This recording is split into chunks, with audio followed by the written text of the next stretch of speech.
Là, sur le tourisme, on a nos grandes licornes qui sont Marrakech et Agadir. Oui, qui font avec Casablanca pratiquement les 2/3 du tourisme dans notre pays. Et puis, il faut le souligner, Marrakech arrose également les autres destinations. Un touriste qui vient à Marrakech va partir dans le Grand Désert, va partir à Ouarzazate, va faire le circuit des villes impériales. Rarement, et ça c'est un problème également de connectivité. La connectivité est beaucoup plus importante sur des villes comme Marrakech et un peu Casablanca qui représente un hub que sur des villes comme Fès et nous avons des villes comme Meknès et ça c'est vraiment dommage.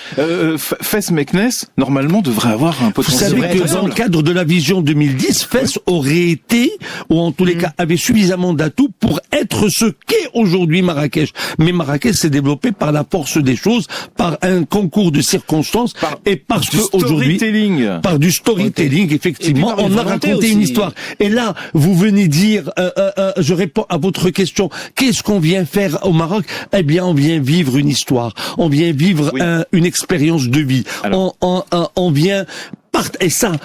Et là, c'est là où le tourisme est magnifique. Vous savez, je suis bien d'accord avec vous. Je suis bien d'accord avec vous. Juste une expérience de vie, et il y a toujours. Et juste une idée, ce que je voudrais vraiment souligner, c'est que le tourisme est un vecteur important de partage, de tolérance, de culture et de partage de valeurs que nous arrivons à faire avec le tourisme et que nous n'arrivons pas à faire avec d'autres secteurs. Mais ce que propose, et je suis désolé encore de le dire, ce que cette expérience-là, tous les pays peuvent le proposer. Ça, je suis en train. Non. Vous savez, quand vous ouvrez un support télévisé et que vous entendez que l'islam est quelque chose de je sais pas si moi je suis tout à fait d'accord avec Saïd. Je trouve que c'est ce côté culturel est un côté très fort au Maroc.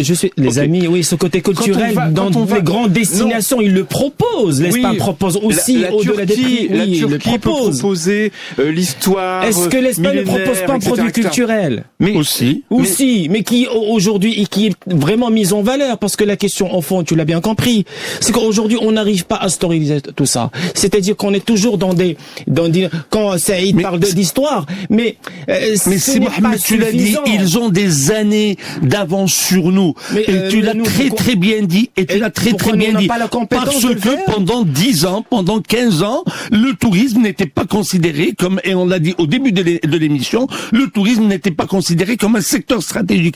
Il l'est un peu plus aujourd'hui, on met un peu plus de moyens. Vous savez, je vous donne un exemple, et vous allez tout comprendre. Les recettes touristiques, je veux dire, le budget de la publicité du tourisme doit être, selon l'Organisation mondiale du tourisme, de 3% du PIB touristique. Ça veue dire que nous devons avoir 3 milliards de dirhams de recettes au niveau de budget, au niveau de l'ONMT. Nous sommes à 750 millions. Nous sommes à 5 fois moins.